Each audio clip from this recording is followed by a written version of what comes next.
In a house of stone and silence, the maid who was never meant to be heard spoke a single sentence in a forgotten tongue that stopped a mafia boss's heart. The sunroom was a masterpiece of glass and intimidation, reflecting the cold, grey light of a Seoul morning. Lady Choi Eun-sil sat rigidly in her carved rosewood chair, her small frame swallowed by the opulence of her silk hanbok. Across from her, a young nurse and two senior staff members exchanged looks of rising impatience, their sighs echoing off the hand-polished floors. "It's no use," the nurse whispered, her voice laced with the casual arrogance of the modern era. "She's speaking in riddles again. Some nonsense about the winter crane and the gatekeeper's tax. She won't take her medicine until we answer, but no one understands these archaic phrases. It's just the senility talking." Choi Min-hyuk stood at the far edge of the room, his silhouette a sharp, dark blade against the panoramic view of the city. The tension in his jaw was visible even from a distance. He loved his grandmother, but the traditional, poetic language of her youth was a bridge he had never been taught to cross. To him, her frustration was a problem to be managed, not a voice to be heard. Eliza moved forward, the porcelain tea tray balanced perfectly in her hands. She saw the way Lady Choi's lip trembled, not from age, but from the searing indignity of being treated like a stranger in her own bloodline. The elderly woman's eyes flickered to the staff, her voice cracking as she uttered a sharp, rhythmic string of words that sounded more like an ancient chant than a simple complaint. "She's lost her mind," the nurse muttered, reaching to dismiss Eliza so she could force the medication. Eliza didn't retreat. Instead, she set the tray down with a deliberate, melodic click that demanded attention. She knelt, not with the shallow bow of a terrified servant, but with the grounded, ancestral grace of someone who understood the weight of the history beneath her. She looked directly into Lady Choi's clouded eyes and spoke. The words were heavy, melodic, and draped in the highest honorifics of a bygone era, a dialect reserved only for the inner sanctums of the old noble houses and the founding fathers of the underworld. "The winter crane does not fly in the shadow of the hawk, great mother," Eliza whispered in flawless, archaic Korean. "The gatekeeper has been paid in ancient loyalty, and the tea is brewed from the first harvest of the northern ridge. Your peace is guarded, and your words are felt." The nurse's hand froze mid-air. The head housekeeper gasped, her tablet nearly slipping from her grip. But it was Min-hyuk's reaction that shattered the atmosphere. He turned with such violent speed that the air seemed to crack. He stared at the back of Eliza's head, at the lowly maid in the crisp uniform who had just breathed life into a dead language. The silence that followed was so absolute it felt as though the house itself had stopped breathing. Lady Choi's hand stopped trembling. She reached out, her weathered fingers brushing Eliza's dark skin, a small, knowing smile touching her lips. "Who are you?" Min-hyuk's voice was a low, dangerous velvet, vibrating with a suspicion that promised to unearth every secret she had worked so hard to bury. The Choi estate was a monolith of glass and obsidian perched atop the hills of Songbakdong, a place where the air felt thinner and the silence carried a sharper edge. For Eliza Thompson, the mansion was not a home, but a vast, intricate clockwork of power and secrets where she was merely a silent gear. She had learned early that in the world of the Choi Syndicate, the most valuable currency wasn't the billions of won flowing through their accounts, but the ability to be present without truly being there. She moved through the corridors with a gait that made no sound, a skill her father had taught her long before the world went dark.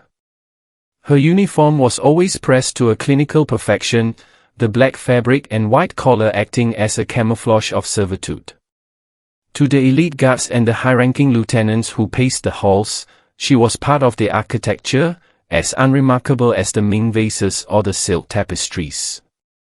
They spoke of liquidations, betrayal, and docked shipments as she polished the mahogany tables at their elbows, assuming that her ears were closed and her mind was vacant. But Eliza was a master of the red. While she buffed the silver in the grand dining hall, she wasn't just cleaning, she was mapping the room. She noticed the way Director Kim's hands shook slightly when he reached for his water, a sign of a man whose debts were finally catching up to him. She saw the microscopic flicker in the eyes of the head of security when he looked at the surveillance monitors, a telltale gaze that suggested he was looking for gaps rather than intruders. She was a ghost who saw everything, recording the shifting alliances of the Choi Empire with the precision of a silent historian. Her most dangerous talent, however, was her understanding of Choi Min-hyuk. He was the sun around which this violent galaxy orbited, a man whose presence could drop the temperature of a room by 10 degrees. Most of the staff feared him with a primal, wide-eyed terror, but Eliza watched him with a different kind of intensity. She saw the exhaustion hidden behind his perfectly tailored suits. She noted the way he favored his left side after a business trip to Busan, and how he only took his tea when the steam rose in a specific, swirling pattern. She understood the architecture of his isolation. In a house full of people who either wanted his throne or feared his blade, he was the loneliest man in Seoul. One rainy Tuesday, while Eliza was tasked with dusting the library, a sanctuary of leather-bound books and the scent of expensive tobacco, she found herself in the room while Min-hyuk held a hushed meeting with his inner circle. She stayed in the corner, her movements rhythmic and hypnotic as she worked on the lower shelves.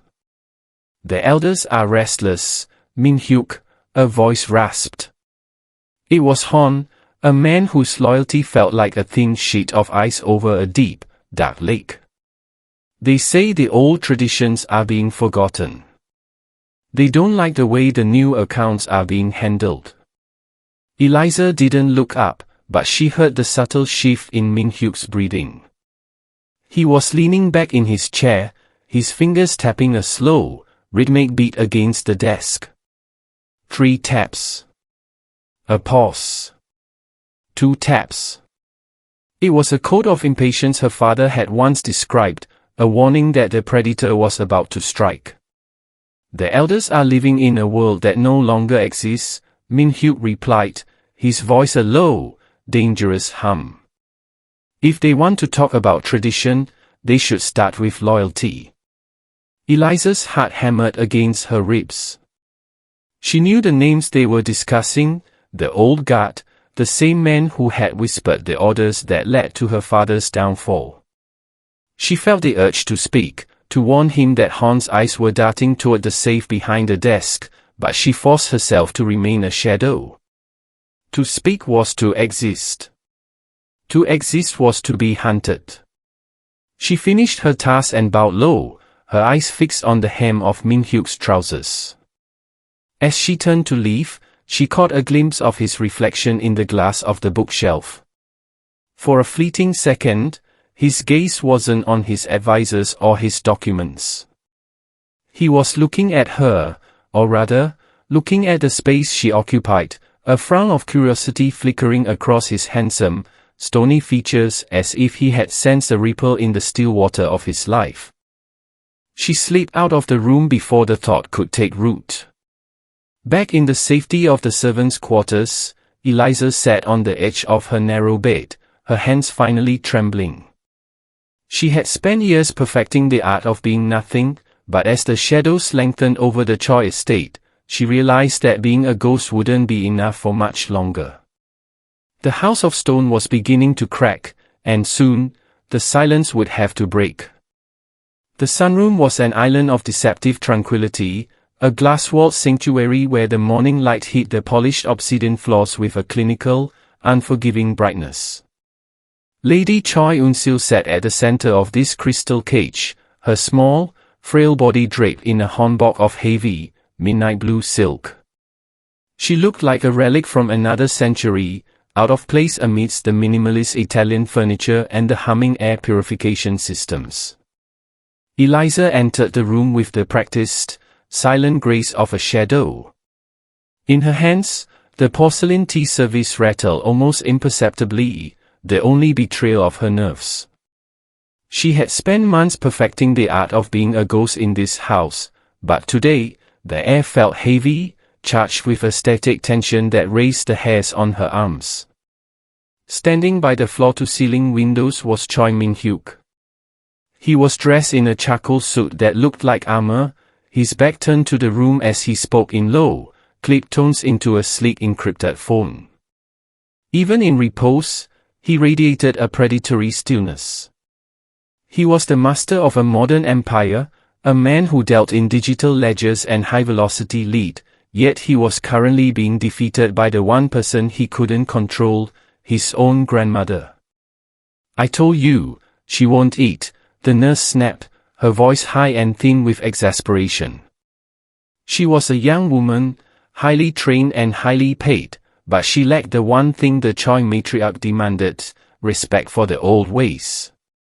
She keeps chanting about the frozen gate and the text of the willow. It's just the dementia. She's agitated because the medication hasn't kicked in. Lady Choi let out a sound, a sharp, mournful cry that wasn't a senile rambling, but a command. She struck the arm of her rosewood chair with a trembling fist, her eyes darting around the room as if searching for a face that wasn't there. She spoke again, a string of rhythmic, archaic Korean that sounded more like a poem than a sentence. It was a dialect of the high mountains, thick with the honorifics of the founding families, the language of the old guard. The head housekeeper, Mrs. Park, sighed and looked at her tablet. "She's just confused, Mr. Choi. We'll have the doctor increase the sedative." Min-hyuk turned, his dark eyes clouded with a rare, flickering helplessness. He stepped toward his grandmother, reaching out a hand that could crush a man's windpipe, but here it hung uselessly in the air. "Harmony, please. Just take the medicine. We don't understand what you want." Eliza stood by the side table, her heart hammering a frantic rhythm against her ribs. She saw the tears welling in Lady Choi's eyes, the searing, lonely frustration of a woman who was being treated like a broken machine instead of a living history. The text of the willow wasn't nonsense. It was a code from the 1950s, a protocol used by the Syndicate's founders to ensure the safety of the household during a transition of power. "Don't do it," a voice whispered in the back of Eliza's mind. "Stay invisible. If you speak, the shadow is gone. If you speak, they will see you." But then, Lady Choi's gaze met Eliza's. In that brief, electric second, the grandmother didn't see a maid. She saw a witness. Eliza set the tea tray down. The porcelain clicked against the marble with the finality of a gavel. She stepped past the nurse, past the stunned housekeeper, and knelt on the cold floor at Lady Choi's feet. She didn't offer a shallow, modern bow, she performed the CBE, the deep, traditional prostration of a loyal daughter of the house. The room went deathly still. The nurse opened her mouth to protest, but the words died in her throat as Eliza began to speak. Her voice wasn't the hesitant whisper of a servant. It was rich, melodic, and draped in the forgotten cadences of the Joseon aristocracy. She spoke the archaic dialect with a fluency that suggested she had breathed it since birth. "The willow text has been settled in gold and blood, Great Mother," Eliza said, her head bowed low.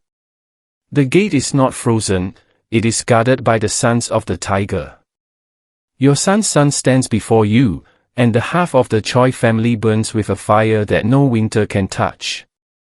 The silence that followed was so absolute it felt physical, a vacuum that sucked the oxygen out of the room. The nurse's jaw dropped.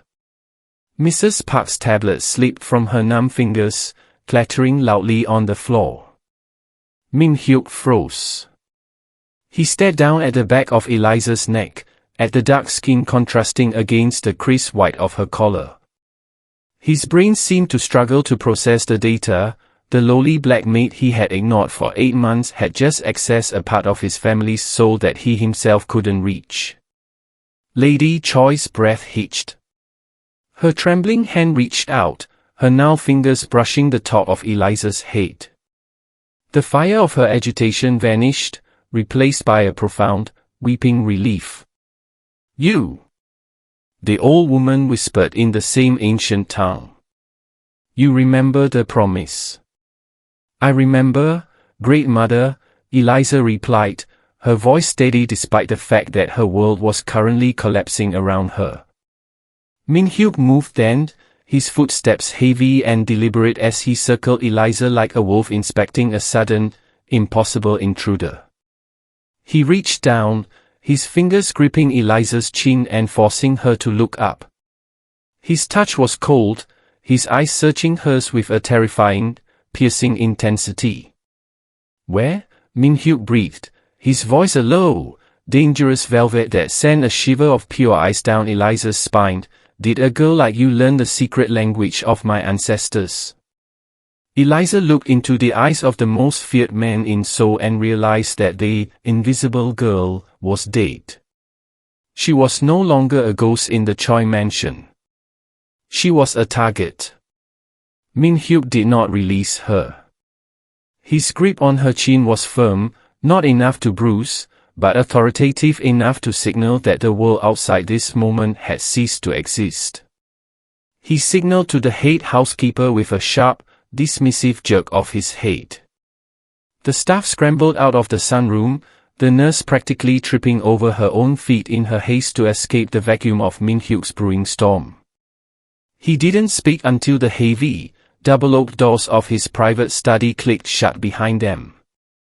The room was a sanctuary of shadows and scent, expensive leather, aged paper, and the faint, metallic tang of gun oil. He finally let go of her, but the space he occupied remained oppressive. He didn't sit behind his desk. Instead, he leaned against the edge of it, crossing his arms over his chest, his eyes never leaving hers.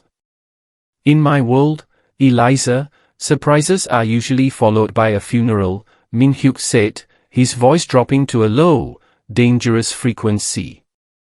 "A maid who speaks the dialect of the 1950s Busan underworld isn't just a curiosity. She's a variable. And I don't like variables in my house." Eliza stood in the center of the Persian rug, her hands clasped tightly in front of her. The transition from the invisible ghost to the subject of a Mafia boss's interrogation was jarring. The air in the study felt thick, as if the walls themselves were leaning in to hear her confession. "I'm no one's variable, Mr. Choi," Eliza replied, her voice steadying despite the tremor in her knees. She abandoned the submissive posture of a servant, her spine straightening with a dignity that seemed to surprise him. "I'm a woman who needed a job, and who happened to recognize the loneliness of a grandmother who was being shouted at in a language she no longer recognizes as her own." Min-hyuk took a step toward her, his movements fluid and predatory. "Do not play the martyr with me. That dialect, it isn't taught in books. It isn't spoken in the streets of Seoul, and certainly not in whatever American city you crawled out of. It's a language of blood. It's a code for those who built this empire from the ashes of the war. My grandmother hasn't heard those words spoken correctly since my grandfather died." He moved closer, invading her personal space until she could smell the sandalwood of his cologne. "A foreigner doesn't just stumble into those phonetics. You spoke it with the cadence of someone who was raised on it. You spoke it like a daughter of the god." Eliza looked up at him, refusing to flinch. The master's eyes were exactly as the rumors described, dark, piercing, and capable of seeing through the most elaborate lies. But Eliza wasn't lying, she was merely withholding. My father was a linguist, she said, the half-truth tasting like copper on her tongue. He traveled. He spent years in the coastal regions of the South. He taught me that language is the only way to truly see a person. He told me that when someone is old and scared, they return to the tongue of their childhood. Min-hyuk's eyes narrowed, a muscle jumping in his jaw. He didn't believe her, not entirely. He reached out, his hand hovering near her throat before his fingers brushed the silver locket hidden beneath her collar. He didn't pull it, but the thread was there. Your father? Min-hyuk repeated, the word sounding like a challenge. A linguist who taught a black American girl the secret honorifics of a Korean crime syndicate. Tell me, Eliza, did this linguist also teach you how to move through a house without making a sound? Did he teach you how to watch my security details with the eyes of a tactician? The room felt smaller. Eliza realized that her months of reading the room had not been as one-sided as she'd hoped. Min-hyuk hadn't just been a subject of her observations, he had been observing the observer. I move quietly because I don't wish to be a burden, she countered, her heart racing. And I watch because I have spent my life learning that the world is not safe for people who look like me, especially not in a house like this. Min-hyuk stared at her for a long, agonizing minute. The silence stretched, filled only by the ticking of a grandfather clock in the corner. He was looking for a crack, a flicker of betrayal, or the telltale sign of a professional plant. But all he found was the fierce, desperate resolve of a woman who had nowhere left to run. Finally, he stepped back, the tension in the room fracturing but not disappearing. He walked to the window, looking out over the sprawling estate. He commanded. My grandmother wants you, he said, his back still turned. She hasn't been that lucid in years.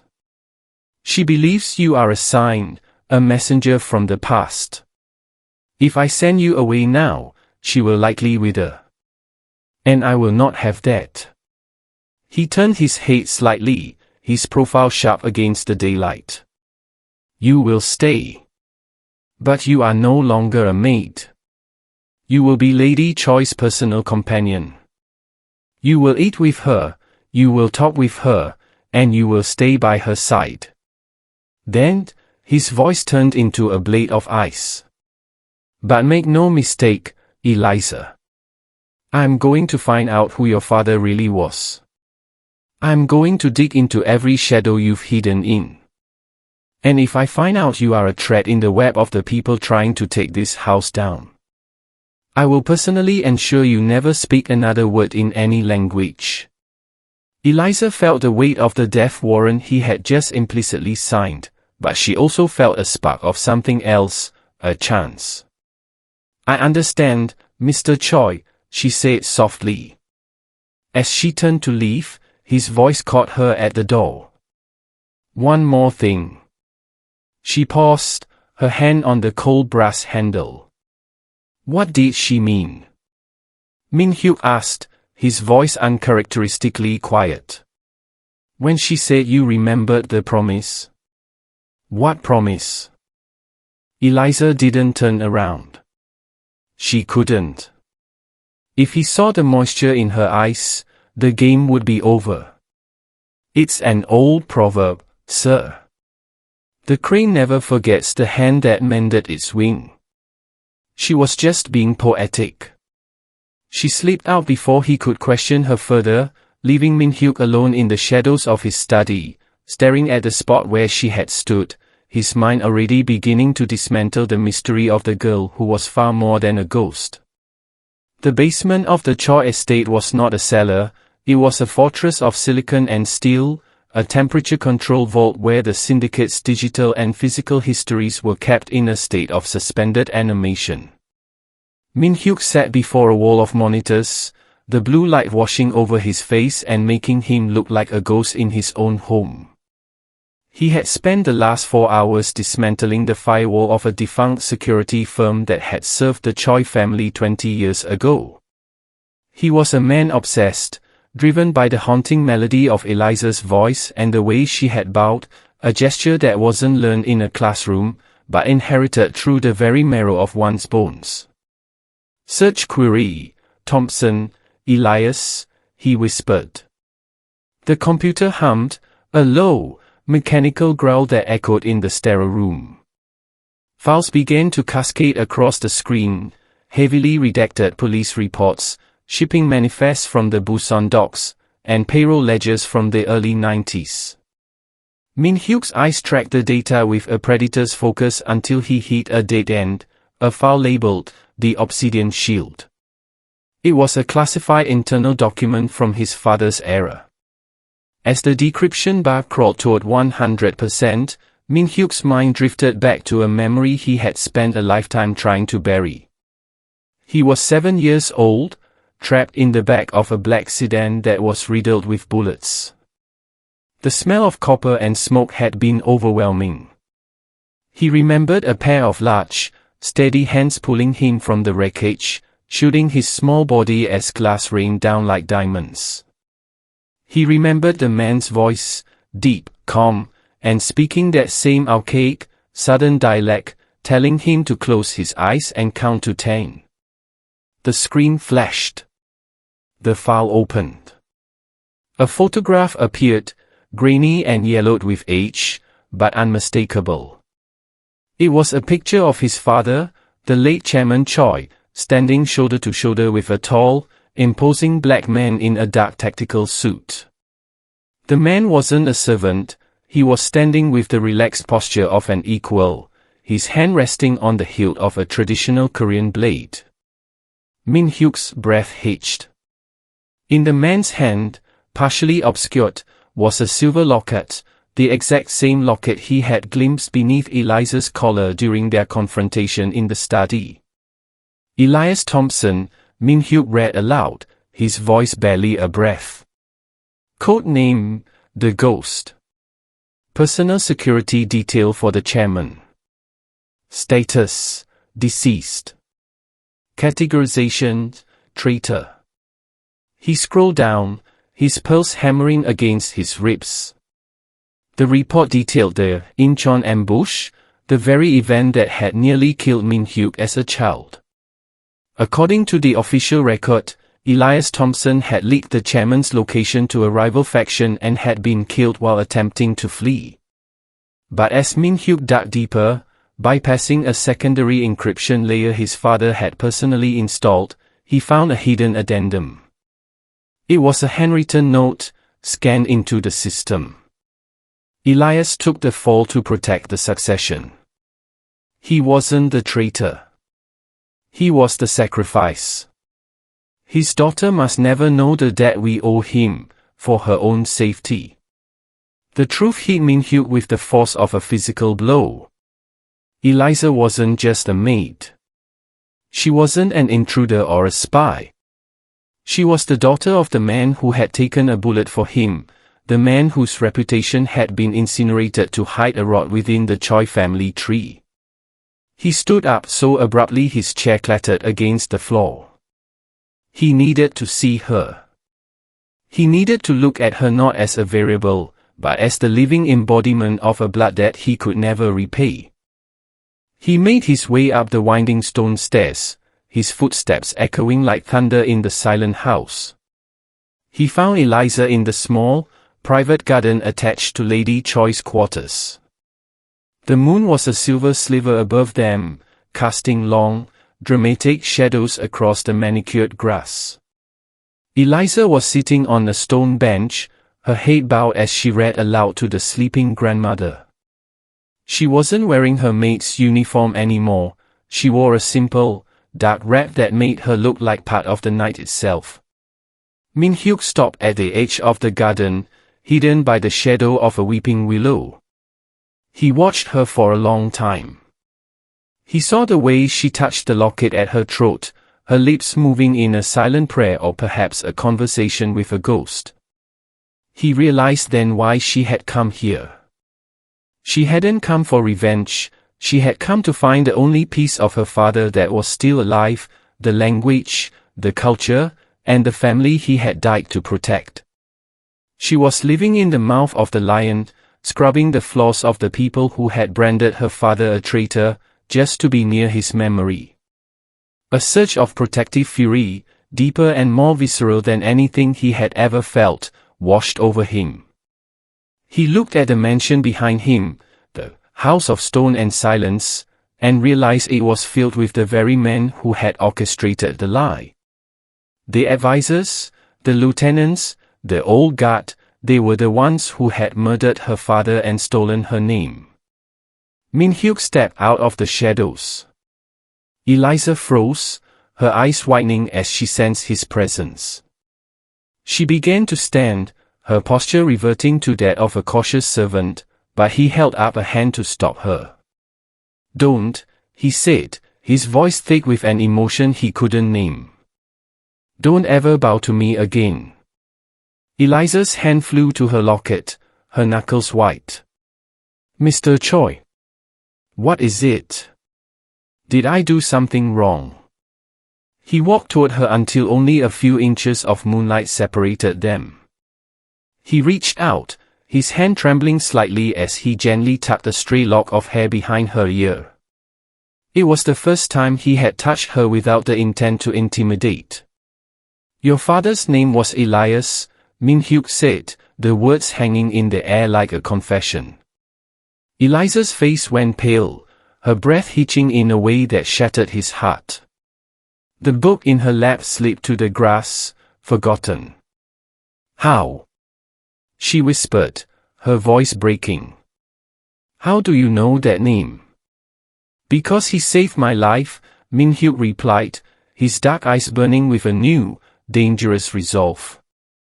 "And because I'm going to burn down every lie they told about him. You didn't come here to be a maid, Eliza. You came here to reclaim a throne.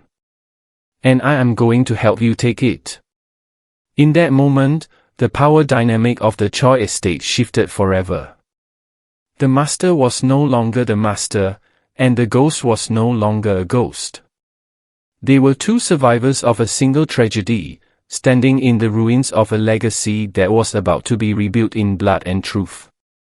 The transition from ghost to advisor was a silent earthquake within the Choi mansion. To the rest of the household, Eliza was now Lady Choi's shadow, a companion whose presence was tolerated only because of the grandmother's fragile health. But behind the heavy, soundproof doors of Min-hyuk's private command center, the air was thick with a different kind of intensity. Min-hyuk stood before a sprawling wall of flickering security feeds, his silhouette sharp and restless. He had given Eliza access to the one thing no servant was ever meant to see, the heartbeat of the Syndicate's security. "The digital encryption is flawless," Min-hyuk muttered, his fingers flying across a glass console.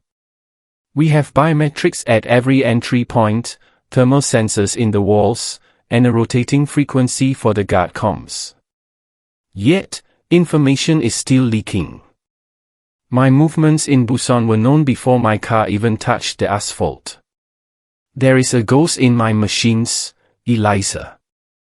Eliza stood a respectful distance back, her eyes not on the high-definition monitors, but on the paper logs and the physical layout of the guard rotations.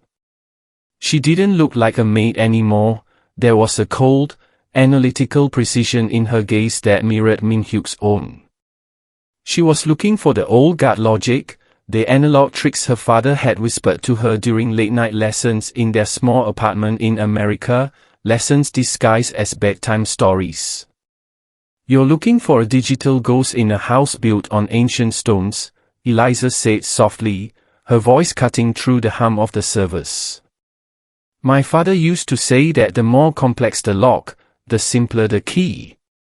You've built a fortress of glass, Mr. Choi, but you've forgotten the foundations." Min-hyuk paused, his hands hovering over the console. He turned to look at her, his dark eyes searching hers. "Explain." Eliza stepped forward, pointing to a specific monitor showing the East Wing corridor. It was a high-traffic area, populated by guards in crisp suits and maids carrying linens. Watch the guard at the third pillar. Every hour, on the 45th minute, he adjusts his earpiece and steps 2 inches to the left to avoid the thermal sensor sweep. It looks like a habit, a man seeking a moment of comfort. Min-hyuk watched the screen. The guard did exactly as she predicted. It's a blind spot. A 3-second delay in the sensor's reset cycle. But 3 seconds isn't enough to move a person through that hall.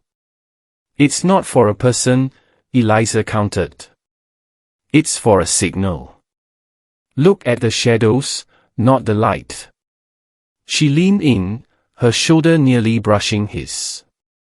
The scent of her, something like rain and jasmine, briefly broke his concentration, but the urgency in her voice pulled him back. She pointed to a small, ornamental brass bird perched on a shelf in the background of the feed. In the old guard, we called that the weaver's path, Eliza whispered. My father taught me that the most effective way to steal data isn't through a hack, but through a physical breach. That bird is an old-fashioned analog relay. Every 45th minute, when the sensor blinks, it transmits the room's audio to a receiver outside the gates. It's a method used by the founders because it leaves no digital footprint.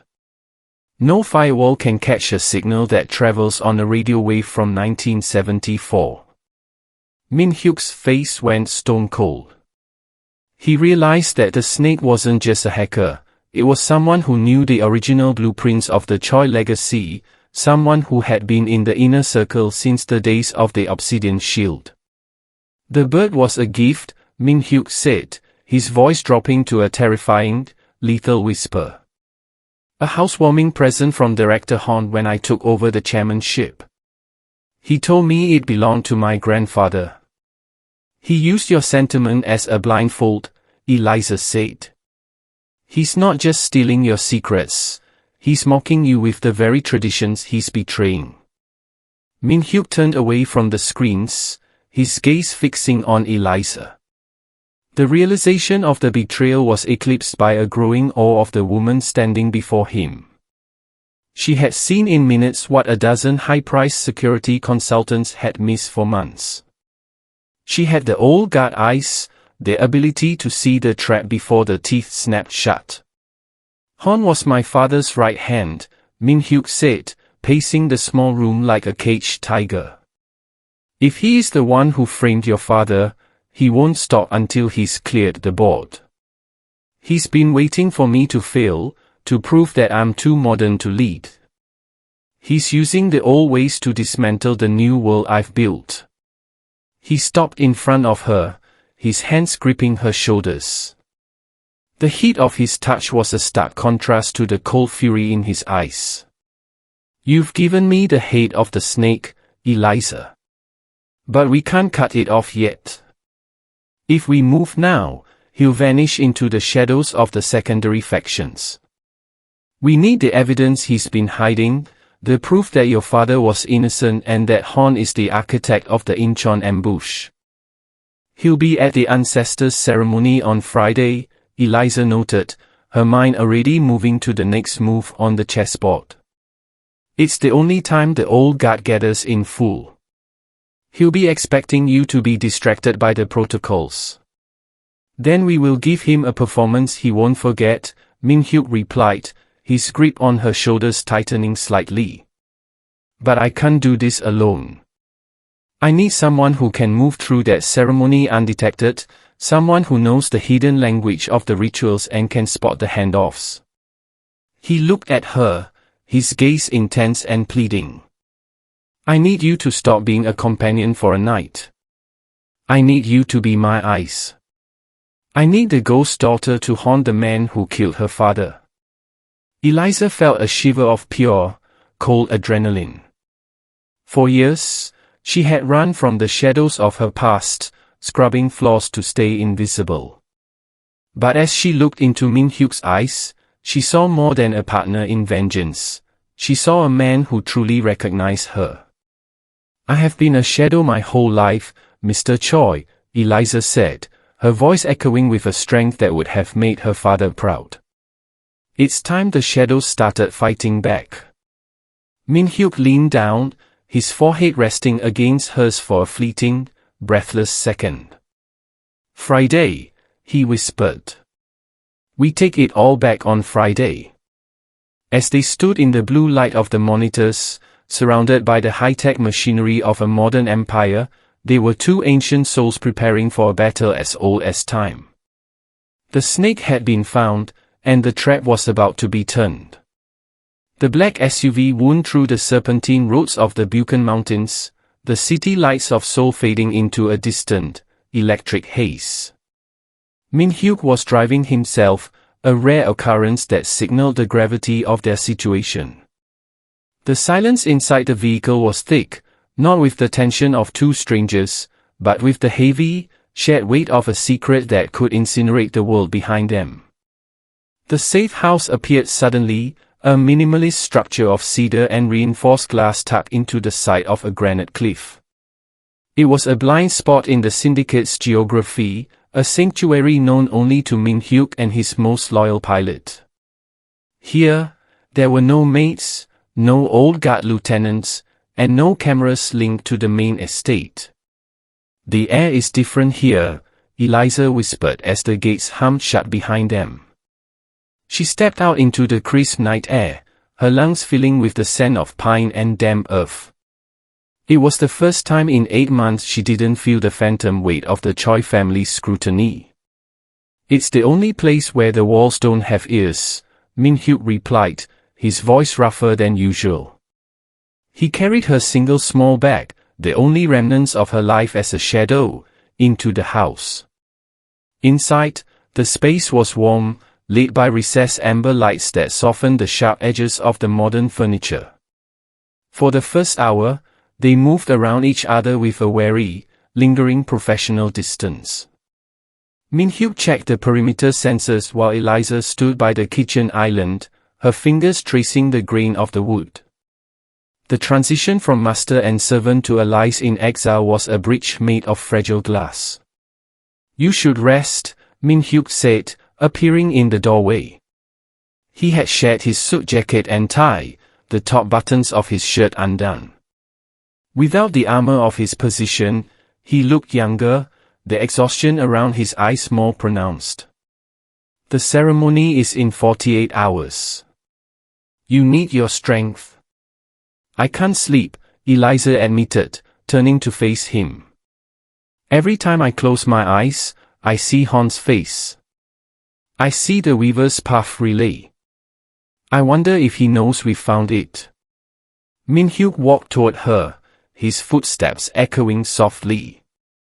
He didn't stop until he was standing directly in front of her, occupying the space she had once been forbidden to enter. "He doesn't know. He thinks you are still polishing silver and I am still chasing ghosts in Busan. He is arrogant, Eliza. He thinks he's playing a game against a boy, not a man who has the ghost daughter by his side." He reached out, his hand hovering over hers on the counter before finally, tentatively, covering it. His skin was hot against her own, a grounding presence in the sea of her anxiety. "I spent my life thinking your father was the one who broke my family," Min-hyuk said, his voice dropping to a low, intimate frequency. "I grew up hating a hero. And you grew up in the shadow of a lie, scrubbing floors for the people who stole your heritage. We have both been prisoners of the same man." Eliza looked up at him, her dark eyes reflecting the amber light. The professional wall she had maintained, the invisible girl persona, cracked completely. She saw the loneliness in him, the same isolation she had carried through the streets of Seoul. "I used to watch you from the corners of the rooms," she whispered, her heart hammering against her ribs. "I saw the way you carried the weight of everyone's expectations. I thought you were the predator, But you were just as trapped as I was. Min-hyuk's gaze softened, a flicker of something raw and unprotected crossing his features. He leaned in, his forehead resting against hers, a mirror of their moment in the command center but stripped of the tactical urgency. Here, in the quiet of the mountains, there was only the truth. I don't want you to be my eyes just because of a debt, Eliza, he breathed, his breath ghosting over her lips. I want you to be there because I don't think I can navigate the world without you anymore. You're the only person who sees me. Not the chairman. Not the boss. Just me. Eliza reached up, her fingers grazing the line of his jaw, feeling the slight stubble there. It was a bold, dangerous touch, but he didn't pull away. Instead, he leaned into her palm, closing his eyes as if he were finally coming home after a long, bitter war. Then we go together, Eliza said firmly. As equals. Not as a shadow and a king, but as two people who are done being afraid. The tension in the room shifted, the cold calculation of their alliance melting into a profound, aching affection. In the safety of the sanctuary, the Mafia boss and the maid found the one thing their world had always denied them, connection. As the wind howled through the Buchan pines, they stood together in the kitchen, a silhouette of defiance against the coming storm. The old guard was still out there, the traitors were still breeding, but for this one night, the sanctuary held. The mountain morning arrived not with the harsh glare of the city, but with a soft, milk-white mist that clung to the cedar eaves of the safe house. Inside, the air was still warm from the fireplace, smelling of cedar and the fading embers of the night's shared vulnerability. Eliza stood by the wide window, her fingers trembling as she reached for the silver locket that had been her only constant since the world went dark 10 years ago. Min-hyuk appeared beside her, his presence a silent, grounding weight. He didn't press her with questions. He simply waited, his dark eyes fixed on her with a patience that spoke of a man who finally understood that the most precious things in life are never taken by force. My father told me that a warrior's greatest weapon isn't his blade, but the truth he carries to his grave, Eliza whispered, her voice barely audible over the distant call of a mountain bird. For years, I thought he meant the truth of who he was. I thought this locket was just a piece of him, a way for me to remember a hero the world called a traitor. She unclipped the delicate silver chain and laid the locket in the palm of her hand. It was weathered, the intricate engravings of a soaring crane worn smooth by a decade of her thumb tracing its edges. She turned it over, revealing a microscopic notch in the hinge that looked like a simple defect in the craftsmanship. He told me that if the obsidian shield was ever cracked, the daughter of the crane would have to mend it, she said.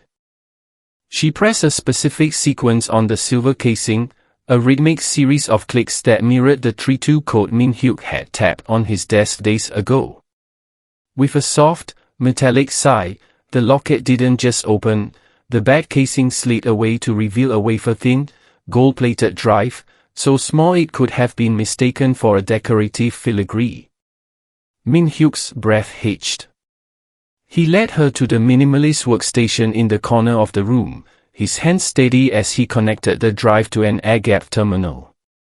The screen remained black for a heartbeat before a single prompt appeared in a font that looked like it belonged to a mainframe from the 90s. Identity verification required, speak the oath of the shield. Eliza leaned toward the microphone, her voice resonating with the ancient southern dialect she had used to comfort Lady Choi. The shadow protects the light, and the light honors the shadow. In blood, we are bound. In silence, we are one. The screen exploded into a cascade of data. It wasn't just files, it was a digital graveyard. There were audio recordings, encrypted wiretap logs, and photos of internal ledgers. As the folders sorted themselves, one file rose to the top, labeled, Operation Incheon, the architect's hand. Min-hyuk leaned in, his face hardening into a mask of lethal focus. They watched as a series of intercepted messages appeared on the screen, messages sent 20 years ago from an internal Choi server to the rival faction that had ambushed the chairman's car. The sender's ID wasn't a code. It was a signature. Director Hon. But the true warrior's inheritance was an audio file at the very bottom of the directory. Min-hyuk clicked it, and the room was suddenly filled with the voice of Eliza Thompson, rich, calm, and hauntingly alive. If you are hearing this, Min-hyuk, then my daughter has found her way back to the house of Choi. I'm recording this from the docks of Incheon. I know the ambush is coming. I know Hon has sold the route. I could run, but the chairman's son is in the car, and a ghost does not abandon his ward.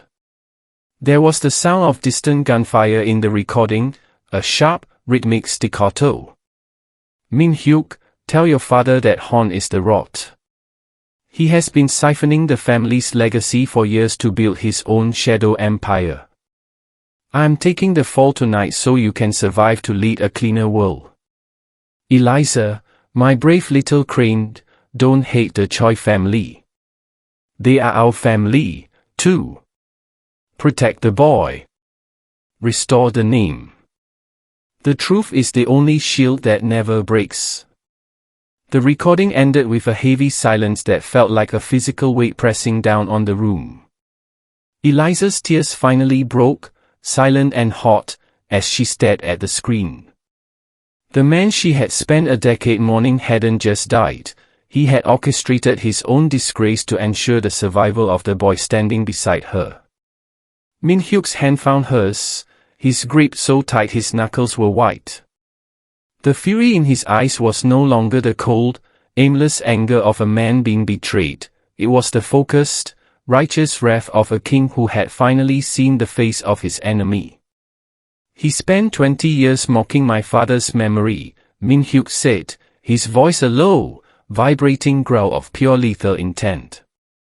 He stood at my father's funeral and wept, while he carried your father's honor in his pocket like a trophy. He thinks he's the architect of this empire, but he's just a parasite that stayed too long. He turned to Eliza, his expression softening into something fierce and protective. He reached out, wiping a tear from her cheek with his thumb. The evidence is complete, Eliza. We have the financial logs, the communications, and your father's final testimony. Hon won't just be purged. He will be erased. He'll be expecting a ceremony of tradition and respect, Eliza said, her grief hardening into a cold, sharp-edged resolve. She looked at the gold drive, the inheritance her father had died to protect. He thinks he's the only one who knows how to play the old guard games. Then we will show him that the old guard has two heirs, Min-hyuk replied. He stood up, his posture regaining the terrifying, authoritative edge of the Choi Syndicate's head, but this time, it was tempered by the loyalty of the man beside him. Friday night, at the ancestors' ceremony. He will stand before the family to celebrate his loyalty. And in front of everyone he has ever manipulated, we will tear the mask off. He looked at Eliza, his eyes promising a future that was no longer built on shadows. Are you ready to stop being a ghost, Eliza Thompson? Eliza stood tall, the silver locket clutched in her hand like a talisman. I'm ready to be the storm. As the sun finally broke through the mountain mist, the safe house was no longer a sanctuary of retreat, it was a war room. The trap was set, the evidence was in hand, and the daughter of the ghost was finally coming for her father's honor. The great hall of the Choi ancestral estate was a cathedral of history and blood. Carved from dark, ancient timber and illuminated by the flickering warmth of 1,000 white candles, it breathed with the weight of generations. On this night, the old guard, the men who had built the Syndicate's foundations in the smoke-filled backrooms of post-war Busan, sat in a rigid semicircle, their faces like weathered stone. The air was thick with the scent of sandalwood incense and the sharp, metallic tang of cold mountain air. At the center of the hall, an altar of black lacquer held the tablets of the ancestors, a silent jury overseeing the transition of power. Director Hon stood near the head of the table, looking every bit the elder statesman. His silver hair was perfectly coiffed, and his traditional silk robes moved with an effortless, practiced grace. He was holding a porcelain cup, his voice echoing with the smooth, honeyed authority that had masked his wrath for 2 decades. He was speaking of loyalty, of the sacrifices of the past, and the purity of the Choi bloodline. Then, the heavy double doors at the end of the hall swung open. The rhythmic thud of a staff against the wooden floor silenced the room. Choi Min-hyuk entered first, his presence a dark, gravitational force that pulled every eye toward him. He was dressed in a formal black ceremonial coat, his expression a mask of lethal, unreadable calm. But it was the woman walking half a step behind him that caused the collective breath of the old guard to hitch. Eliza Thompson had shed the crisp white collar and the humble shadow of the maid. She was draped in a floor-length gown of midnight silk, accented by a silver sash that shimmered like a blade in the candlelight. Her hair was pulled back in a sharp, elegant crown, and around her neck, the silver locket sat prominently against her skin, a badge of office, not a trinket of memory. She didn't look like a foreigner, she looked like a sovereign. A ripple of hushed, scandalized whispers moved through the elders. To see a black woman in the inner sanctum of the ancestors' ceremony was a shock, to see her walking with the posture of a protector was a declaration of war. Min-hyuk, Hon said, his smile faltering for only a fraction of a second before it reset into a mask of grandfatherly concern. You bring a guest to the sacred table? This is a night for the family. For the blood that built these walls. Min-hyuk didn't stop until he reached the head of the altar. He didn't bow to Hon. Instead, he turned to the room, his voice a low, vibrating resonance that seemed to make the candle flames flicker. I bring the only person in this room who understands the true meaning of the blood that was shed for this family, Min-hyuk declared. He reached back, his hand finding Eliza's and bringing her forward to stand beside him, directly across from Hon.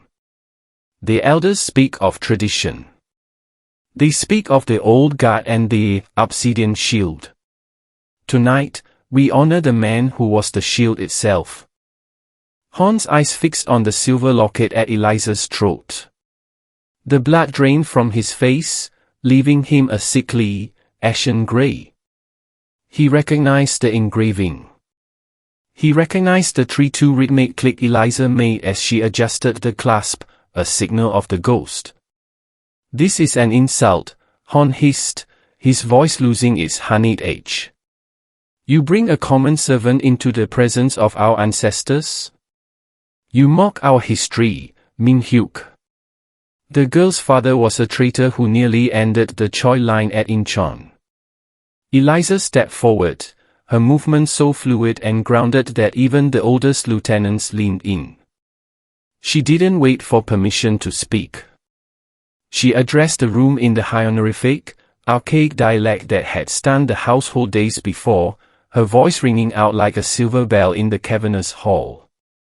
The ancestors do not recognize a tongue that speaks only in shadows, Eliza said, her gaze locking onto Hon's with a terrifying, absolute clarity.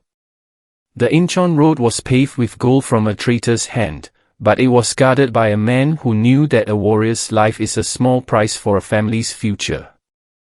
I am not here as a guest, Director Hon. I am here as the witness. I am the daughter of the man you murdered, and I have come to return the honor you stole. The room plunged into a silence so profound it felt as though the ancestors themselves had leaned forward to listen. Lady Choi, seated in her chair of honor, let out a soft, weeping sound of recognition, her hand reaching out toward Eliza. Min-hyuk placed a heavy, black leather folder on the altar.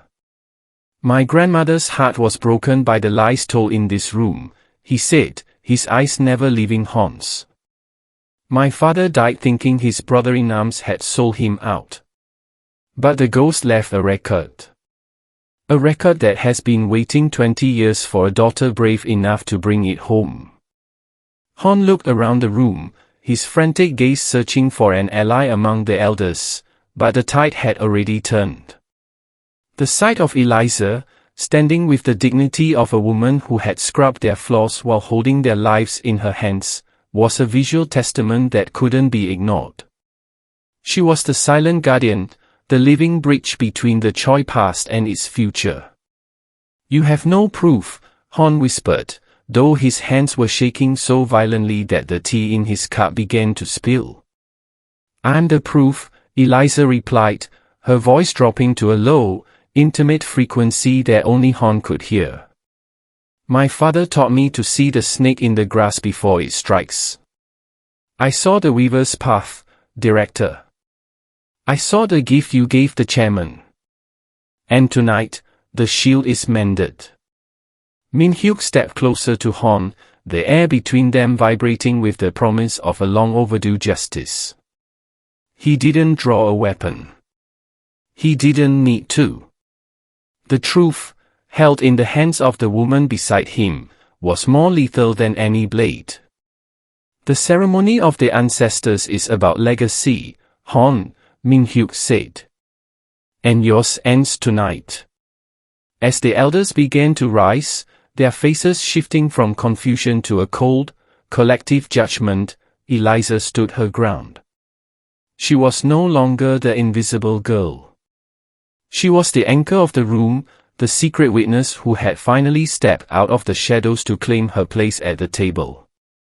The silence in the great hall was no longer a weight, it was a vacuum, swallowing the last remnants of Director Hon's carefully constructed empire. As the digital recordings from the locket finished playing, the elders did not reach for their weapons. They did something far more devastating in the world of the Choi Syndicate: they turned their backs.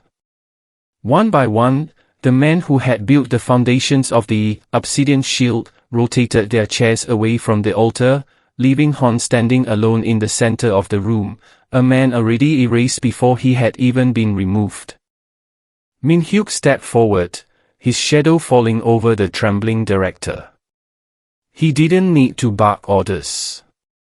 Two of the younger, silent guards, men who had once ignored Eliza in the hallways, stepped out of the gloom. Their movements were clinical. They didn't drag Hon out, they escorted him into the permanent darkness that awaited those who betrayed the blood oath of the founding fathers.